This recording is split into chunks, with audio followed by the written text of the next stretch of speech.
Good morning, students. Myself, Saita Lilat, Assistant Professor of English. Today we are going to read an essay, The Trumpet Club, written by Sir Richard Steele.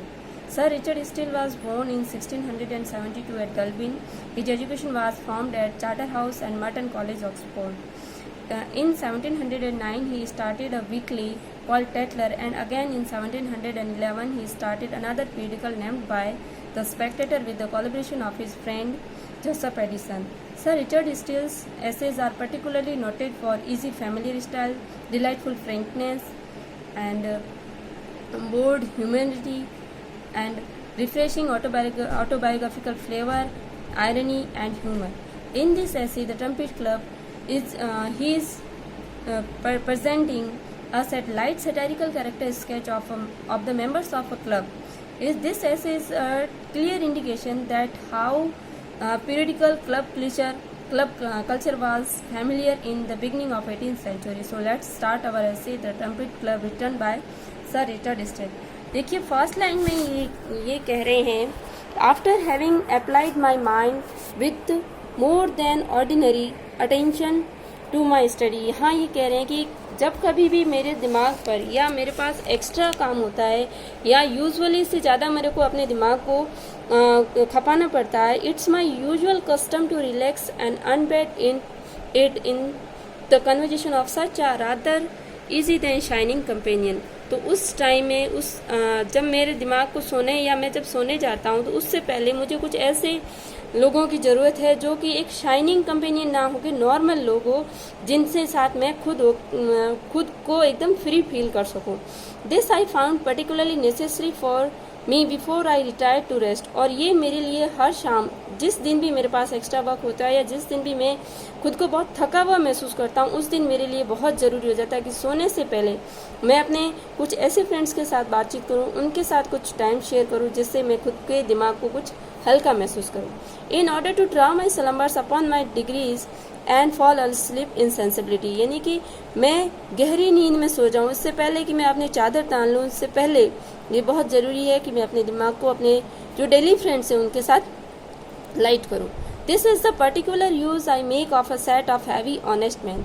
और इसीलिए मैंने अपने साथ कुछ ऐसे ईमानदार लोगों का ग्रुप बना रखा है, कुछ सर्किल रखा है, with whom I have passed many hours with much indolence though not much with great pleasure। इस कुछ फ्रेंड्स मेरे ऐसे हैं जिनके साथ वो मतलब ज़्यादा बुद्धिमान या बहुत ज़्यादा वाइज पीपल नहीं है, लेकिन उनके साथ रहकर मैं खुद को बहुत लाइट फील करता हूँ और वो उनकी बातें हालांकि मुझे ज़्यादा खुशी महसूस नहीं देती है। Their conversation is a kind of preparative for sleep. उनकी बातें एक तरह से स्लीप पिल्स का काम करती है, एक सोने की तैयारी होती है मेरे लिए। It takes the mind down from its abstraction, leads it into familiar traces thoughts. और उनकी बातें मेरे माइंड को जो एक नॉर्मल थिंकिंग होती है, शाम तक सोने के लिए जो मुझे शांति चाहिए होती है, उनकी बातों से मुझे वो मिल जाती है। And doles it into the state of tranquillity, और एक तरह से बिजीनेस से ये मेरे को एक शांति की अवस्था में ले जाती है, which is the condition of a thinking man when he is but half awake. और उस स्थिति में ले जाती है जब इंसान खुद को बहुत हॉरी फील करता है, बहुत सोने की कोशिश, मतलब एकदम गहरी नींद किसी इंसान को आ रही हो, वैसा मुझे महसूस होता है। After this my reader will not be surprise to hear the account which I am about to give of a club of my own contemporary among whom I passes 2 or 3 hours every evening। अब तक writer को ये surprise नहीं होगा कि मैं अपने club के कुछ मित्रों के बारे में बात कर रहा हूँ जिनके साथ मैं दिन के 3-4 घंटे हर शाम बिताता हूँ। This I look upon as taking my first nap before I go to bed. और उनके साथ बातें करना, उनके साथ टाइम सेट करना, मैं इस तरह से उनकी बातों को, उनके साथ शेयरिंग किए गए टाइम को एक झपकी की तरह मानता हूँ जो मुझे बिस्तर पे जाने से पहले आने लग जाती है। The truth of it is I talking should think myself unjust to posterity as well as to do society should think myself at the trumpet club। और अगर मैं खुद की बात करूं तो मैं खुद को हल्का करने के लिए एक सोसाइटी जो मैंने खुद बना रखी है उसका नाम है trumpet, of which I am a member, जिसका मैं खुद एक सदस्य हूँ। Did not I some part of my writing give an account of my persons among whom I have passed almost a sixth part of my time of these last 40 years. अब मैंने पिछले जो अपने कुछ एसेज हैं उनमें उन लोगों का कुछ अकाउंट या कुछ उनका डिस्क्रिप्शन दिया था जिनके साथ मैंने लास्ट 40 सालों का जो सिक्स पार्ट है उनके साथ स्पेंड किया है. Means every evening 3 or 4 hours, but partly और क्लब कंसिस्टेड ओरिजिनली ऑफ 15. जब हमारा ये क्लब फॉर्म हुआ था तब हम इसमें 15 मेंबर्स थे, but partly by the severity of the law और आर्बिट्री टाइम्स. लेकिन इस तेज दौड़ते समय और धीरे चढ़ती चाल के साथ, partly by the natural effect of old age, कुछ समय उम्र के असर के साथ, we are at present reduce to third part of the number. इस समय की तेज दौड़ भाग के कारण, कुछ उम्र की असर के कारण अब हम लोग उसके तीसरे पार्ट ही रह गए. मीन्स अब हम लोग इस क्लब के 5 मेंबर रह गए. In which, however, we have this consolation that best company is said to consist of 5%. और अभी भी हमारे पास ये सिंपैथी या कंसोलेशन है, ये शांति है कि जो बेस्ट कंपनी होती है, जो कम लोग होते हैं वो बेस्ट होते हैं और बेस्ट कंपनी 5 लोगों की होती है. I must confess, beside the after mentioned benefit which I meet within the conversation of this select society. और मुझे ये बहुत मतलब मुझे ये एक्सेप्ट करना ही है. मैं ये मानता हूँ कि इनके साथ रहकर मुझे इन लोगों के साथ रहकर मैंने जो खुद कंपनी सेलेक्ट की है इनके साथ रहकर मुझे कुछ रिलीफ महसूस होता है. I am not less please with this company in that I find myself greatest wit among them. और ये वो कंपनी नहीं है जिनके साथ मैं खुद को बातें करके या खुद को और बुद्धिमान बनाता हूँ. And I am hard as their oracle in all points of learning and difficulty. और मैं इनके साथ बातें करके खुद को और होली महसूस करता हूँ, या यूँ कहो कि खुद को एक तरह से क्लीन महसूस करता हूँ. अब ये अपने जो मेंबर हैं उनके फर्स्ट मेंबर के बारे में बात करें, Sir Geoffrey Notch, who is the oldest of the club. ये अपने क्लब के सबसे ओल्डे जो एजेड पर्सन है, has been position of night hand chair time out of mind and is the only man among us that has liberty of steering and feral. ये एक ऐसा इंसान है जो हम सब में उम्र में बड़ा है, जिसने अपनी लाइफ में हम सब से बहुत कुछ देखा है. And this our foreman is a gentleman of ancient family. और ये जो हमारा सबसे ओल्डेस्ट पर्सन है, ये किसी बहुत पुरानी फैमिली से बिलोंग करता है. That came to great estate some years before, जो कि बहुत कुछ टाइम पहले बहुत रिच फैमिली थी. And he has destruction and run it out hounds, horses, clock fighting.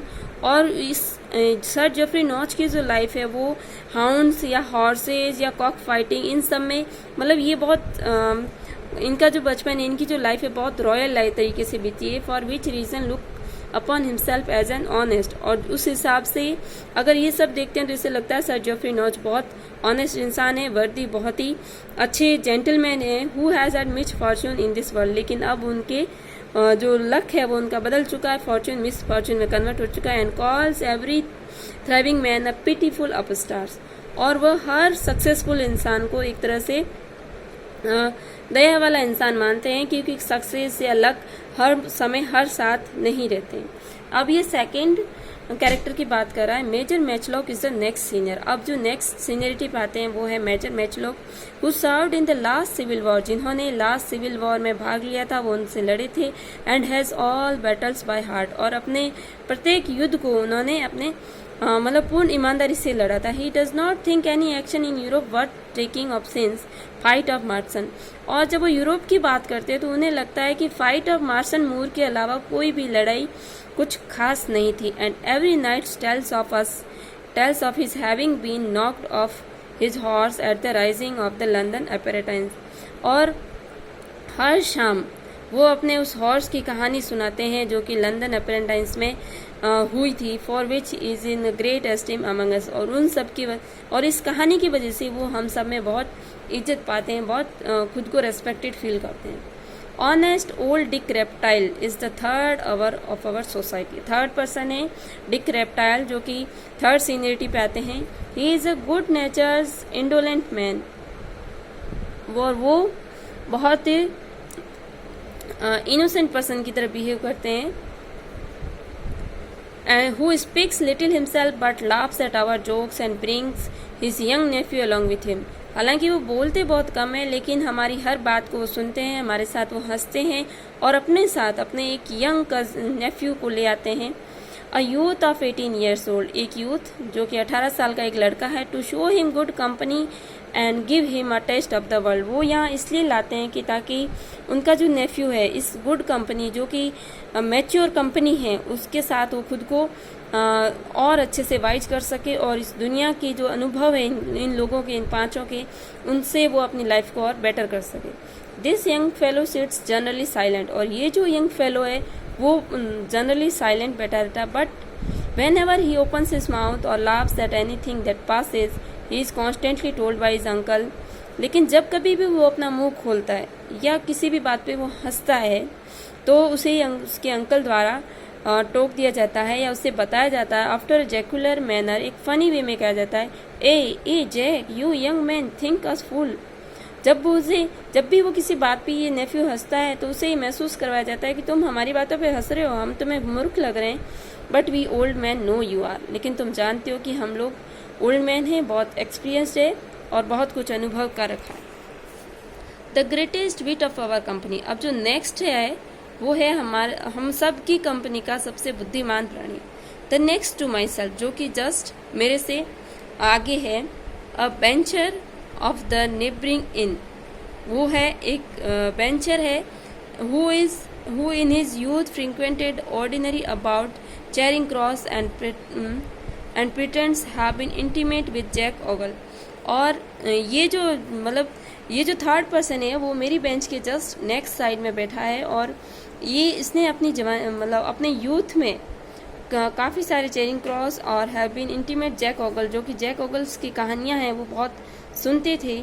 He has about 10 disease and हड्डी ब्रास विदाउट एनी बुक्स, और उसे जो पवित्र जो कोट्स होते हैं उसकी जो बातें होती है, हड्डी ब्रास की जो 10 कोटेज हैं उनको विदाउट बुक उनको याद थी। And never leaves the club until he has applied them all, और कभी भी वो हमको ये हड्डी ब्रास के कोट्स हैं या ये जो जैक ओगल्स की कहानियाँ ये सुनाए बिना वो कभी भी क्लब नहीं छोड़ते थे। If any modern wit be mention, अगर कोई आधुनिक चीज़ या किसी नई चीज़ की जिक्र होता, और any two folic spoken of he shakes his hat at the dullness of percentage, तो वो किसी भी नई चीज़ की अगर बात की जाए तो वो एक तरह से मॉडर्न एज को कमज़ोर बताते हुए अपना सर हिलाते थे। And tells us the story of Jack Ogle, और फिर हमको एक जैक ओगल की कहानी सुनाते थे। फॉर माई ओन पार्ट, अब वो आता है खुद पर कि मैं क्या हूँ। I am esteemed among them because they see I am someone respected by other। वो मुझको एक तरह से सम्मानीय मानते थे क्योंकि उन पांचों जो मेरे अलावा जो 4 मेंबर हैं उन्हें ये महसूस लगता था कि मैं बहुत रेस्पेक्टेड पीपल हूँ। दो at the same time I understand by their behaviour, और यही जो रेस्पेक्ट है मुझे उनके बिहेवियर से क्लब में भी मिलती थी। That I am considered by them as a man of great deal of learning but no knowledge of world, और वो मुझे किस तरह से आंकते थे कि मैं बहुत नॉलेजफुल इंसान हूँ बट मुझे इस दुनिया का प्रैक्टिकल नॉलेज नहीं है। Insomuch that the major sometimes in the height of military pride calls me the philosopher, और इसीलिए ये फ्रेंड्स मुझे कभी कभी फिलोसोफर बुलाते थे। And Sir Geoffrey long ago then last night upon a dispute what the day of Monday it was in then in holiday, और कभी सर जेफरी से मेरी अगर बात हो जाती कि मंडे को या वो क्या डेट थी या किसी बात में उनकी डिस्प्यूट छोटी सी बहस छिड़ जाती है। Upon a dispute the day on Monday it was in Holland pulled his pipe out from his mouth, तो वो अपनी जो सर जेफरी जॉर्ज है वो अपनी जो सिगरेट है वो बाहर निकालते और कहते व्हाट डज द स्कॉलर से टू इट, अगर किसी बात पे पूछा जाता तो वो ये कहते ये फिलोसोफर इस बारे में क्या जानकारी देगा। Our club meets precisely at 6 o'clock। हमारे क्लब के मिलने का जो टाइम था वो 6 o'clock था। इन द इवनिंग, हम लोग इवनिंग में मिलते थे। Did not come last evening until half an hour after which means I escaped the battle of Naseby. और मैं लास्ट नाइट इस बैटल ऑफ नेस्बे की कहानी को अवॉइड करने के लिए आधा घंटा लेट आया था, विच usually begin at about 3/4 about after 6, जो कि हमेशा 6:15 के बाद स्टार्ट हो ही जाती है। I found also my good friend the bencher had already spend 3 of his stitches। और मैं जब तक लास्ट नाइट में हाफ एन आवर लेट आया था, इसीलिए मैंने 2 चीज़ें मिस कर दी थी। वो थी नेस्बे की कहानी और दूसरा जो बेंचर जो कि टीचर्स और ओनली वेटेड अपॉर्चुनिटी जो सुनाते थे उनको भी मैंने मिस कर दिया। And only waited opportunity to hair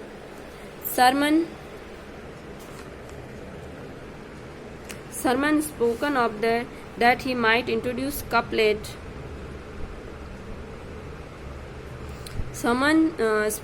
introduce the couplet where a stick rhythm of Ecclesiastes। और जब मैं वहाँ पहुँचा तो बस एक जो हम सब का वाइजर थर्ड पर्सन था वो उसने सरमन अपना स्टार्ट ही किया था और उनमें से एक रिदम जो पादरी की एक्लेस्ट्रेट्स थी वो स्टार्ट हो चुकी थी। At my interest into the room, जैसे ही मैंने उस रूम में एंटर किया, they were naming a red petticoat and a cloak by which I found that bencher had been delivering them with the story of Jack Ogle. जैसे ही मैंने last night room में एंटर किया तो मुझे उनकी बातों से एक रेड पेटीकोट और एक क्लॉक का जिक्र सुनाई दे रहा था, जिससे मैंने ये आइडिया लगा दिया कि अभी बेंचर की जैक ओगल की कहानी ख़त्म नहीं हुई है। I had no sooner than taken my seat, मैंने जल्दी से अपनी सीट ले ली। Then sir Geoffrey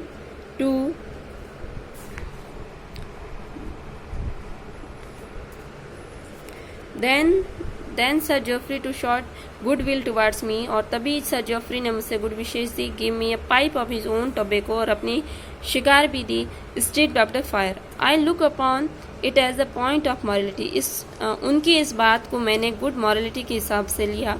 and obliged by those who endeavour to oblige me, और जो लोग मेरे को रिस्पेक्ट देते हैं या जो मेरी रिस्पेक्ट करते हैं उन्हें रिस्पेक्ट देना एक मॉरलिटी है। And therefore requital for his kindness and to set conversation going to the best occasion I could to put upon telling us the story of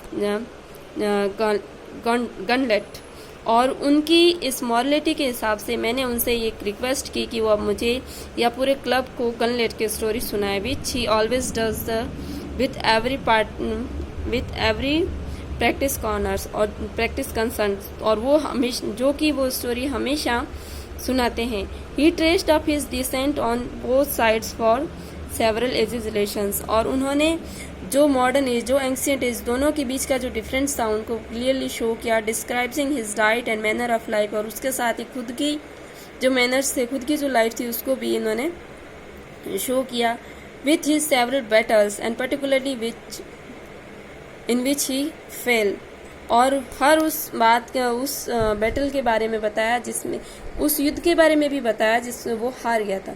this Gantlet was a game cock, और जिस गनलेट की story की यहाँ बात चल रही थी वो एक गेम कॉक यानी कि खेलने का मुर्गा था। Upon whose had the knight and in his youth, और जो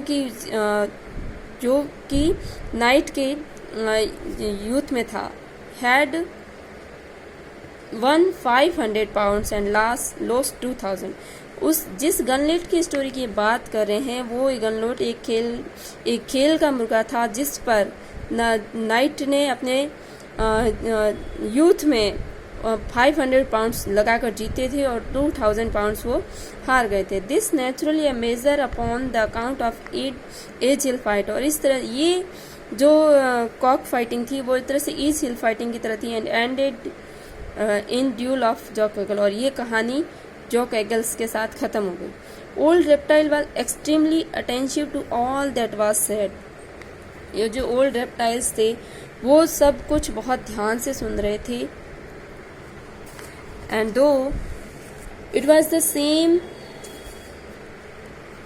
it was the same he had heard every fight for this 20 years.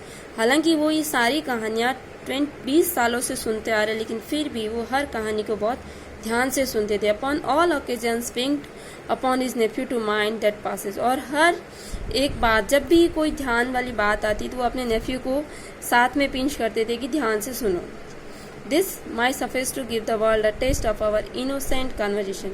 तो ये थी हमारी इनोसेंट बातों का कुछ छोटा सा टेस्ट या कुछ छोटी सी झलक, which we spun out until about 10 o'clock। ये बातें हमारी 10 o'clock तक चलती थी। When my maid came with the lantern to light me home। और जब मुझे नींद आने लगती थी तब मेरी मेड लालटेन के साथ आती थी और ताकि वो मुझे घर ले जा सके।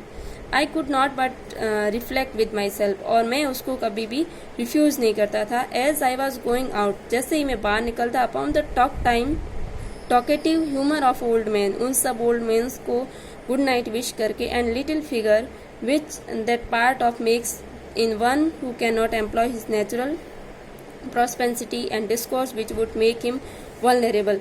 और उनकी बातों को उनको थैंक्स कहते हुए निकलता था, क्योंकि उनकी बातें मेरे लिए बहुत यूजफुल प्रूफ होती थी। I must own it makes me merry melancholy. उनकी ये बातें धीरे धीरे मुझे सारी टेंशन से शांत कर देती थी। In company when I pair a young man, और जब when I hear a young man begin a story, जब मैं किसी यंग मैन की स्टोरी स्टार्ट करता था, and you have often observe that one of quarter an hour long in the man 5 and 20 gather circumstances every time he tells it.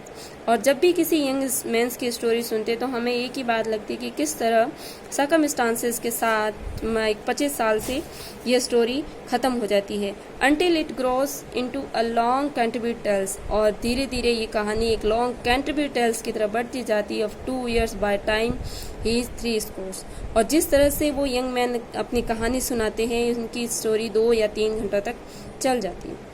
The only way of avoiding such trifling and frivolous old age. इस तरह हमारे जैसे जो भी old age person है, उनको अपनी old age से बचने के लिए या ओल्ड एज के इफेक्ट से बचने के लिए, to lay up in our way to it such stores of knowledge. तो हमारे पास जो नॉलेज है, जो भी ओल्ड एजेस हैं उनका जो नॉलेज है, उनको शेयर करना चाहिए। And observation as we make us useful and agreeable in our declining years. और इस तरह से अगर हम हमारा एक्सपीरियंस, हमारा नॉलेज शेयर करते हैं तो ये जो यूथ है उनके बहुत काम आ सकता है। The mind of a man in a long life will become a magazine. और एक जो ह्यूमन बीइंग है उनका माइंड टाइम के साथ एक मैगजीन बनकर जाता है, विजडम और फुली। मे बी ये जो मैगजीन है वो विजडम के साथ हो या फुली के साथ, and will consequently discharge it in something important and improving. और जब ये मैगजीन एक तरह से पूरी तरह से लास्ट पेज तक आते हैं, तब तक ये कुछ न कुछ या मिस्टेक्स के साथ आपकी माइंड को भी इम्प्रूव करती जाती है। For which reason as there is nothing more ridiculous then